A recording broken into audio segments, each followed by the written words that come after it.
Good morning and hello தமிழா பிறந்திருக்கக்கூடிய நாள் இனிய நாளாக அமைவதற்கு வாழ்த்துகள்.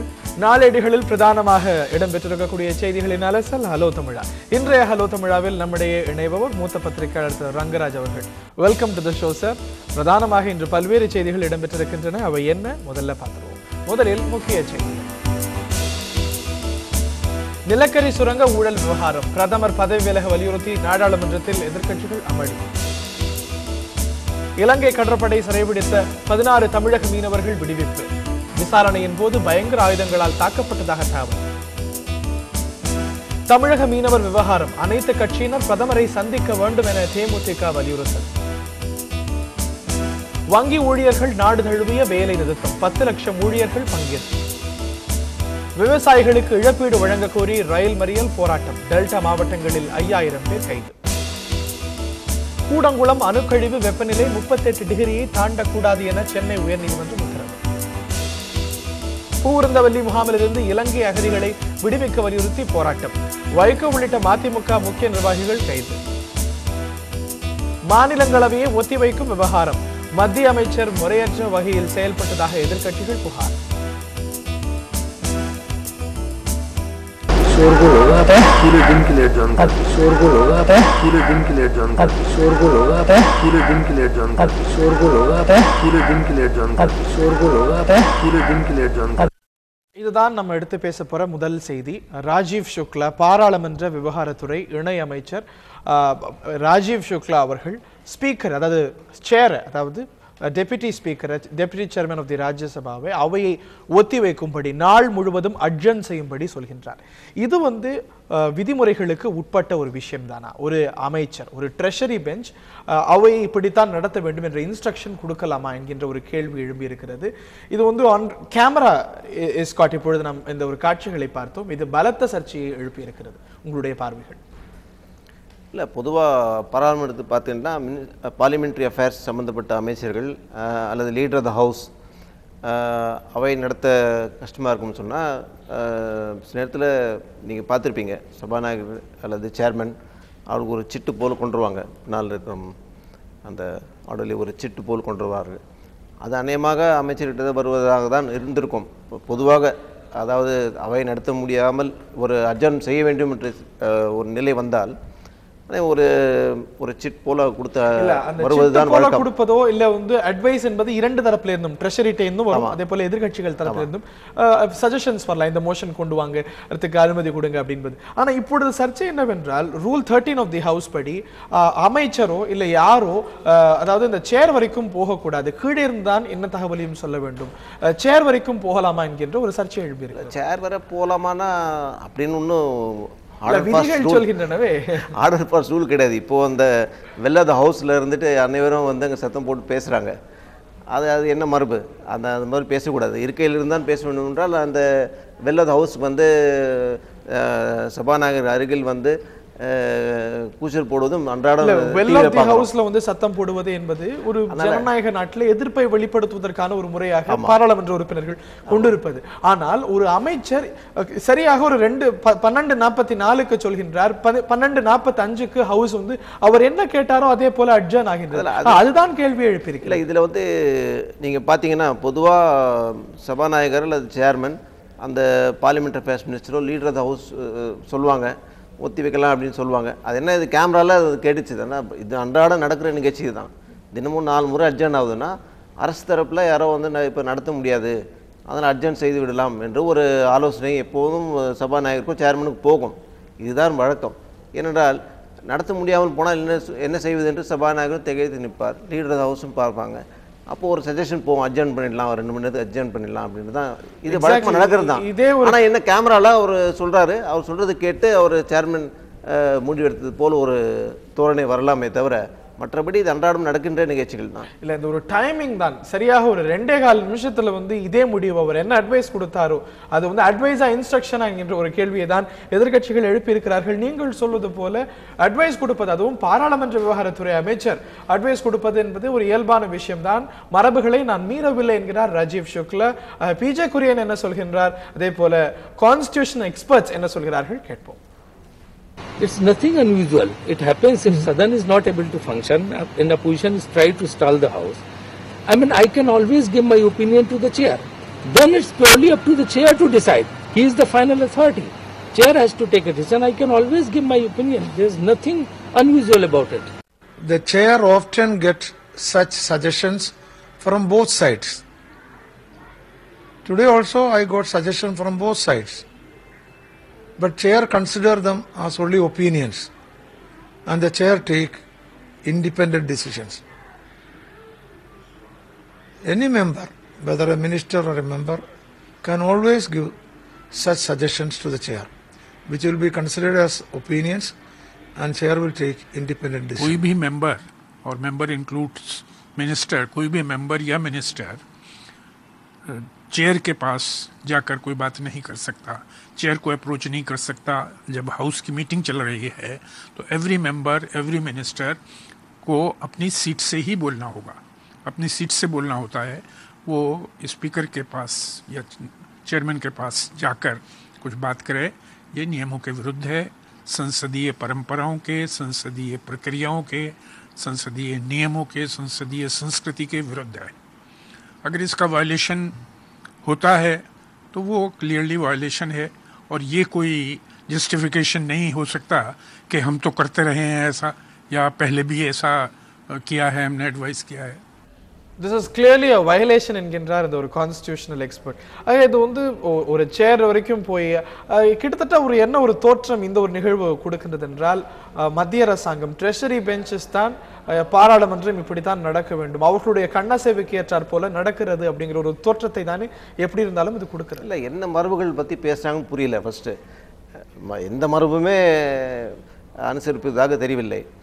இப்போது கொஸ்டினர்னு எடுத்து அது வச்சுங்களேன். இப்போ அந்த ஒரு அமைச்சர் வந்து அந்த கேள்விக்கு பதில் சொல்லணும்னு சொன்னால் 2 கட்சிகள் எதிர்த்து நின்று வேறு அட்ஜார்ன்மெண்ட் மோஷன் எடுத்துக்கொள்ள வேண்டும் அல்லது வேறு பிரச்சனை எடுத்துக்கொள்ள வேண்டும் என்று சொல்லி பாராளுமன்றம் ஸ்தம்பிக்கும் அளவுக்கு அங்கே செயல்படுகிறார்கள் சில கட்சிகள். அப்போது என்ன மரபை ஃபாலோ பண்ணுறாங்க? எந்த மரபுமே ஃபாலோ பண்ணுறதில்லை. இப்போ இன்னும் சொல்லப்போனால் பாராளுமன்றமே பொதுவாக நடக்கிற நேரமே கம்மி. ஏன்னா இது மாதிரி குறுக்கீடுகள் அட்ஜார்ன்மெண்ட் என்று தொடர்ந்து நடந்துகிட்ருக்கு. இது ஏற்கனவே நம்ம விவாதிச்சிருக்கோம். இதில் அவங்க லிஸ்ட் அஜெண்டா படி இருக்கிற ஷெட்யூல் படி, அவங்களுடைய பிஎஸ்சி தயாரிக்கின்ற ஷெட்யூல் படி அவங்க என்ன சப்ஜெக்ட் எடுத்து அதை பற்றி விவாதம் நடக்க வேண்டுமோ அதை பற்றி அதை நடத்த விடாமல் வேறு பிரச்சனைகளை கொண்டு வருகிறார்கள். அது எந்த மரபு கீழே வருகிறது? இருதரப்பிலிருந்தும் நடக்கிறது. இதை கேமரால காட்டானதுனால இது வந்து பெரிதாக பேசப்படுகின்றது. வெல் ஆஃப் தி ஹவுஸ்க்கு வருவதே என்பது அவர் இருக்கையிலிருந்து தான் பேச வேண்டும் சொன்னா அவங்க இருக்கையிலிருந்து தான் பேசிட்டு இருக்காங்க. வெல்லுக்கு வராங்க, இல்லை அங்கே போகிறாங்க, இங்கே போகிறாங்க. நீங்கள் பார்த்தீங்கன்னா ஒரு டிசிப்ளினே இல்லாமல் ஒரு காட்சி தெரிகிறது. பட் எப்படி இருந்தாலும் கான்ஸ்டிடியூஷன் எக்ஸ்பர்ட்ஸோடைய கருத்து என்னவென்றால், ரூல் சொல்கின்றது ஒரு அமைச்சரோ ஒரு உறுப்பினரோ அதாவது சேர் வரைக்கும், அதாவது சபாநாயகருடைய இருக்கை வரைக்கும் வந்து எந்த ஒரு தகவலையும் சொல்லக்கூடாது. எதை சொல்ல வேண்டுமானாலும் அவையில் அவருடைய இருக்கையில் இருந்தோ அதை எழுந்தோ தான் சொல்ல வேண்டும் என்று சொல்கின்றது. திரு ரங்கராஜ் அவர்கள் சொல்கின்றார், இது போன்ற விதிமீறல்கள் என்பது இருதரப்பிலிருந்தும் நடக்கின்றது. ஒரு தர்ம சங்கடத்தை இது ஏற்படுத்தி பல அவை முன்னவரோ முதல்வர்களோ கூட சில செய்கையை வைத்திருப்பார்கள். சிலர் இப்படி மூக்கை துடைப்பார்கள் அல்லது இப்படி கைக்குட்டை எடுத்து இப்படி துடைப்பார்கள், அப்படின்னா நீக்க வேண்டும் அல்லது அட்ஜர்ன் செய்ய வேண்டும், இது போல செய்கையெல்லாம் வைத்திருக்கிறார்கள். அது ஏராளமான உதாரணங்கள் உண்டு. ட்ரெஷரி பெஞ்சஸ் உடைய ஒரு கண்ணசேவைக்கு ஏற்றார் போல தான் பாராளுமன்றமோ சட்டமன்றமோ ஒரு செய்கை இங்கேருந்து அங்கே போகும். அதன்படி தான் ஒத்திவைப்பதா நடத்துவதா என்பது இல்லை. அவை குறிப்பிலேருந்து இதை நீக்க வேண்டும் என்றால் கூட இப்படி சில சிக்னல்கள் இங்கிருந்து அங்கே செல்லும். ரைட், இது உங்களுடைய பார்வையாக இருக்கவே நாம் அடுத்த விவகாரத்துக்கு நகர்கின்றோம். அடுத்த விவகாரமும் பாராளுமன்றத்தில் புயலை கிளப்பிய விவகாரம். கோல்கேட் என்று சொல்லப்படுகின்ற நிலக்கரி சூழல் விவகாரம் பாராளுமன்றத்தில் ஒரு பெருத்த சர்ச்சையை ஏற்படுத்தியது. பிரதமர் பதவி விலக வேண்டும் அப்படின்னு சொல்லிட்டு நாடாளுமன்ற உறுப்பினர்கள் எல்லாம் கோரிக்கை வைத்தார்கள், அமளியில் ஈடுபட்டிருக்கிறார்கள். இந்த ஒரு சிஏஜி ரிப்போர்ட் என்று பார்க்கும் பொழுது மிகப்பெரிய ஒரு சர்ச்சையை கிளப்பியிருக்கிறது. பிரதமர் பதவி விலக வேண்டிய அளவுக்கு இந்த ஒரு விவகாரம் சீரியஸான விவகாரம்னு நீங்களும் நினைக்கிறீங்களா? இல்லை, பிரதமர் இந்த பதவி விலக வேண்டும் சொன்னால் பாஜக ஆளுகின்ற மாநிலங்களில் அத்தனை முதலமைச்சர்களும் ராஜினாமா செய்ய வேண்டும். ஏனென்றால் 2005 இந்த நாமினேஷன் அலோகேஷன் மெத்தடை மாற்றி ஆக்ஷன் முறையில் கொண்டு வரலாம் என்ற ஒரு மத்திய அரசிலிருந்து மன்மோகன் அரசிலிருந்து கடிதம் சம்பந்தப்பட்ட மாநில அரசுக்கெல்லாம் சென்றிருக்கிறது 2005. 2005 அவர்களுடைய பதில் எல்லாமே, அதாவது ஜார்க்கண்ட், மத்திய பிரதேஷ், ராஜஸ்தான், சத்தீஸ்கர் இதெல்லாம் பிஜேபி ஆளுகின்ற மாநிலங்கள். அதே போன்ற வெஸ்ட் பெங்காலில் இடதுசாரி கட்சிகளுடைய அரசு. இவை அத்தனையுமே இந்த முறையை மாற்றக்கூடாது. இது மாநில அரசின் உரிமையில் தலையிடுவதாகும். இப்போது இருக்கும் முறையை நீடிக்க வேண்டும் என்று கடிதம் எழுதுகிறார்கள் மாநில முதலமைச்சர்கள். ஆமாம், நான் வசுந்தரா ராஜே வந்து April 11, 2005 பிஎம்க்கு எழுதின லெட்டர் அதில் இருக்குது. இதெல்லாம் வந்து அஃபிஷியல் ரெக்கார்டில் இருக்குது. இதில் என்ன வேடிக்கை என்று சொன்னால், அது சிறந்த நடிகருக்கான விருதே இவங்களுக்கு கொடுக்கலாம். பிஜேபி, கட்கரி இவங்களுக்கெல்லாம் கொடுக்கலாம். ஏன்னா மாநிலங்களே எல்லாம் அப்போஸ் பண்ணிட்டு இங்கே பாராளுமன்றத்துக்கு வரும்போது ரெக்கமெண்டேஷன் இறுதி முடிவு எடுக்கக்கூடிய நிலையில வந்து மத்திய அரசாங்கம் தான் எடுக்க முடியும். அதான் மாநில அரசு அவர் உரிமை தலையிடுவதுன்னு சொன்னா அது எடுக்க முடியாது இல்ல. மாநிலங்களுடைய பெர்ஸ்பெக்டிவ்ல தான் இந்த விவகாரத்தை அணுகும். இவ்வளவு ஒரு பிரசம்டிவ் லாஸ் 1,86,000 கோடி என்று சொல்லும் பொழுது ஆக இதை தடுத்திருக்க மத்திய அரசாங்கம் நடவடிக்கை எடுத்திருக்க வேண்டாம் என்கிற ஒரு கேள்விதான். கிட்டத்தட்ட 2G உடைய சீனுடைய ஆக்ஷன் ரிப்ளே போல தான். ஏன்னா ஏற்கனவே என்டிஏ ஆட்சியில் இருந்தபோது ஒரு ஸ்பெக்ட்ரம் அலைவரிசை கூட ஆக்ஷன் செய்யலை.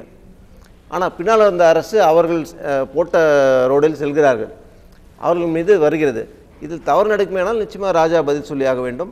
அதே போல் இந்த கோல் பிளாக் ஒதுக்கீடிலும் முறைகேடுகள் நடந்திருந்தால், உதாரணத்துக்கு ஒரு கம்பெனிக்கு கோல் பிளாக் ஒதுக்கிறார்கள், அவர்கள் வந்து வேற ஒரு விலைக்கு விற்கிறார்கள் என்று வைத்துக் கொள்ளுங்கள். 1,86,000 கோடிங்கிறது ஒரு மிகைப்படுத்தப்பட்ட தொகை அப்படிங்கிறதுல உடன்படுறீங்களா?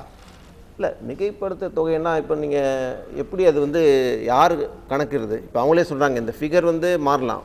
அதாவது we are open for debate இன்னைக்கு கூட சொல்லியிருக்காங்க சிஏஜியில். கொள்கை அளவில் இது வந்து மாநில அரசுகள் ஏற்றுக்கொள்ளவிட்டால் இதை எப்படி கொண்டு வருவது? சர்க்கார் கமிஷனுடைய ரெக்கமெண்டேஷனுக்கு எதிராக இருக்கிறதே என்பது பிஜேபி முதலமைச்சருடைய வாதம். அப்போது எப்படி கொண்டு வர முடியும்? அல்லது எல்லா கட்சிகளும் அனைத்து கட்சி கொடுத்து இதை வந்து ஏற்றுக்கொண்டால் பரவாயில்லை. ஆனால் மத்திய அரசு கொண்டு வருகின்ற இப்போது டாக்ஸ் ஆல்டர்னேட் சிஸ்டம், ஜிஎஸ்டி, வேட்டுக்கு பதிலாக வேறு ஒரு ஆல் இண்டியா பில் வர வேண்டும் என்றால் பல மாநில முதலமைச்சர்கள் எதிர்க்கிறார்கள். அதே போல் இதுவும் எதிர்க்கிறார்கள். அப்போது இது எப்படி கொண்டு வருவது? லோக்பால் சட்டத்திலையும் பார்த்தோம்.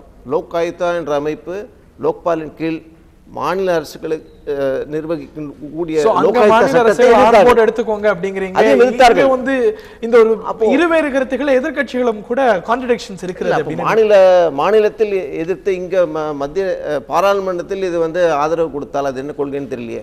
அப்ப இது எப்படி ஒரு இரு தரப்புக்குமே இதுல வந்து பொறுப்பு இருக்கிறது. ஆக ஒரு விவாத அரசியல் தேவை அப்படிங்கிறது உங்களுடைய பார்வையாக நான் பார்க்கிறேன். இது ஒரு பொன்முட்டை போடுகின்ற ஒரு வார்த்தா கருதலாம்.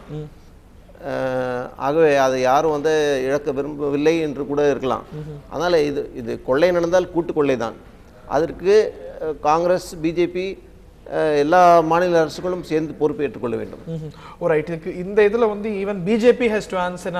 அவர்களுடைய மாநில முதலமைச்சர்கள் வசுந்தரா ராஜே சிந்தியா போன்றவர்கள் இதை வந்து எதிர்த்திருக்கிறார்கள். அதாவது ஆக்ஷன் கூடுவது அப்படிங்கிறது உங்களுடைய பார்வையாக நான் பார்க்கிறேன். அடுத்த செய்திக்கு நாம் நகர்கின்றோம். அடுத்த செய்தி என்பது தமிழகத்தை மையப்படுத்திய செய்தி.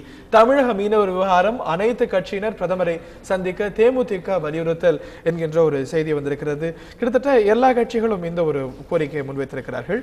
திரு தா பாண்டியன் அவர்களும் தமிழக முதலமைச்சரை சந்தித்து இது போன்ற ஒரு அமைப்பு தேவை, ஒரு கூட்டு இயக்கம் தேவை, நாம் வலியுறுத்த வேண்டும் என்கின்ற ஒரு வாதத்தை வைத்திருக்கின்றார். இந்த தமிழக மீனவர்கள் தாக்கப்படுவது அப்படிங்கிறது இன்றைய நேற்றைய விஷயமா இல்லை. எத்தனையோ மீனவர்களை நம்ம வந்து உயிர் பலி கொடுத்திருக்கின்றோம். ஒரு இலங்கை கடற்படை என்பது ஒரு குண்டற்படை போல நடந்து கொள்கிறது அப்படிங்கிற ஒரு வாதம் வைக்கப்படவே இந்த ஒரு விவகாரத்துக்கான ஒரு முற்றுப்புள்ளி வைக்க மத்திய அரசாங்கம் ஒரு துரும்பையனும் கிள்ளி போடுகிறதா என்ற ஒரு கேள்வி எழுந்திருக்கிறது. இல்லை, இதுக்கு ஒரு எளிதான தீர்வு கிடையாது. இருக்கிற மீனவர்கள் அங்கே செல்வதும், சொல்லப்போனால் இந்திய எல்லை தாண்டி இலங்கைக்கு உட்பட்டு இருக்கிற பகுதிகளில் சென்றால் அது சர்வதேச உரிமைகளை மீறுவதாக அவர்கள் கருதுவார்களே. ஆனால் நாங்கள் நடவடிக்கை எடுக்கின்றோம் என்று சொல்கிறார்கள். இன்னும் சில கேஸ் ஆஃப் ஸ்மக்லிங் கூட இருக்கலாம். இல்ல ஸ்மக்லிங்கிறது வந்து ஒரு ஜோடிக்கப்பட்ட ஒரு வழக்கு. 5 மீனவர்கள் வந்து வாடிக்கொண்டிருக்கிறார்கள். இது என்னதான் இருந்தாலும் அப்படியே IMBL கிராஸ் பண்ணாலும் கூட இலங்கை என்பது ஒரு நட்பு நாடு, நம்ம கிட்ட இருந்து உதவிகள் வாங்கிக் கொள்கின்ற ஒரு நாடு. அந்த ஒரு நாட்டுடைய கடற்படை இவ்வளவு மீனவர்களை கொல்வது, பாட்டில்களால் அடிப்பது, கத்தியால குத்துவது என்பதெல்லாம் ஒரு இரு அரசாங்கங்களும் நட்பு அரசாங்கங்கள். ஆக இந்திய அரசாங்கம் ஒரு ராஜாங்க அடிப்படையில் அதை தடுக்க நடவடிக்கை எடுத்திருக்க வேண்டாமா? என்ன நடவடிக்கை முடியும்? அங்க போய் இந்திய அரசாங்கம் மறுபடியும் அங்க போய் சுடணும், அதுதான் வழி. இல்ல யார் இலங்கை அரசாங்க ஒரு பிரஷர் கொடுக்கணும் அப்படிங்கிறது தானே. அங்க போய் என்ன பிரஷர்னா என்ன? அங்க போய் கப்பல் வச்சுக்கிட்டு 2 நாளும் ஒண்ணு சுட்டு தள்ளணும். இல்ல இலங்கை மீனவர்களை சுட்டு தள்ளணும் அப்படிங்கிறது யாருடைய கோரிக்கையும் இல்லை. இங்க பல்வேறு இலங்கை மீனவர்கள் இங்கேயும் அத்துமீறாங்க. ஆனா அவர்கள் ரொம்ப டீசென்டான முறையில நடத்தப்படுகின்றார்கள். ஆனா அதே டீசென்சி இலங்கை தரப்புல இருந்து வருவதில்லை அப்படிங்கிறது எளிதான தீர்வு கிடையாது. காரணம், அங்க இருக்கிற வளங்களை அந்த மீனவர்களும் அதுக்கு போட்டியிடுகிறார்கள், இந்த மீனவர்களும் இங்கே சென்று போட்டியிடுகின்றார்கள். அது சில நேரத்தில் எல்லைகளை மீறாமலும் இருக்கலாம். இது ஒரு கேட் அண்ட் மவுஸ் கேம் தான். இதனால் அங்கே ஒரு நிரந்தர தீர்வு ஏற்படக்கூடிய வாய்ப்பில்லை. ஒவ்வொரு மீனவருக்கும் பாதுகாப்பு ஒருவரை போட முடியுமா என்பது அது ஒரு தீர்வு அப்படிங்கிறது இல்லைங்கிறத காட்டிலும் இந்த ஒரு தாக்குதல்கள் தடுத்து நிறுத்தப்பட வேண்டும். தமிழக முதலமைச்சர் கடிதம் வரைகின்றார். அந்த கடிதத்துக்கு ரிப்ளை கூட பிரதமர் அனுப்ப மாட்டாரா? இல்லை, ரிப்ளை வந்து போதுமா? இப்போ பாராளுமன்றத்தில் பிரைம் மினிஸ்டர் ரிப்ளை பண்ண தயார் கேளுங்கன்றார். யாரும் கேட்க தயாரில்லை. அந்த ரிப்ளையோட யாரு அது பார்க்கும் போல ரிப்ளை மாநில முதலமைச்சர் இது வந்து இந்திய மீனவர்களாக பார்க்காமல் அவர்கள் வந்து வெறும் தமிழக மீனவர்களாக பார்க்கப்படுகிறார்கள் அப்படிங்கிறது தான் பல்வேறு தரப்புடைய குற்றச்சாட்டு. அப்படி நீங்க ஒதுக்கிட முடியாது. இது வந்து சர்வதேச பிரச்சனையாக இருக்கலாம், வேறு நாட்டுடைய பிரச்சனையாக கூட இருக்கலாம். அது பேசி அப்போ இதுக்கு நிரந்தர தீர்வே இல்லை நீங்க சொல்லும் பொழுது கச்சத்தீவு தான் அடிப்படையாக பார்க்க. பங்களாதேஷ்லேருந்து இந்த மேற்கு வங்கத்துக்கும் அசாமுக்குள்ள அங்கிருந்து வருகிறார்கள், வந்து கொண்டிருக்கிறார்கள். பாகிஸ்தான் அந்த புறத்திலிருந்தும் இங்கே வருகிறார்கள். அவர்கள் கிட்ட வெளிநாட்டிலிருந்து இங்கே டாலரன்ஸ் காட்டுகிறோம். ஆனால் மீன் பிடிக்க கூட ஒரு லேசாக கச்சத்தீவுக்கு நம்மளுடைய பகுதியாக இருந்த கச்சத்தீவை மீன் பிடிக்கும் போது இந்த தாக்குதல் நடத்தும் போது தடுத்து நிறுத்த வேண்டாமா? வணிகம் பொறுத்தவரை இங்கெங்கும் செல்லக்கூடியவர்கள் இருக்கலாம். இங்கே பாகிஸ்தானிலிருந்து இந்த காஷ்மீர் பக்கம் வருகிறார்கள், காஷ்மீர்லேருந்து அங்கே போகல. If the border is porous, border வந்து போரஸாக இருக்குமே ஆனால் இது போன்ற நடக்கும். இந்த ஒரு விவகாரத்தில் நம்ம ஸ்டிக் ஆன் செய்யும் பொழுது எதற்காக மீனவர்கள் அங்க போகிறார்கள்? இங்க மீன் வளம் இல்லை. கச்சத்தீவை மையப்படுத்தி அந்த விஸ்தாரமான கடல் பகுதியில தான் மீன் வளம் இருக்கிறது. அப்படிங்கும் போது மீன் வளம் இருக்கக்கூடிய இடத்துல அவர்கள் மீன் பிடிக்கிறதுக்கான ஒரு நிரந்தர வழியை மத்திய அரசாங்கம் தானே வகுத்து கொடுக்க வேண்டும். கச்சத்தீவு தான் இலங்கை கொடுத்தாகி விட்டது.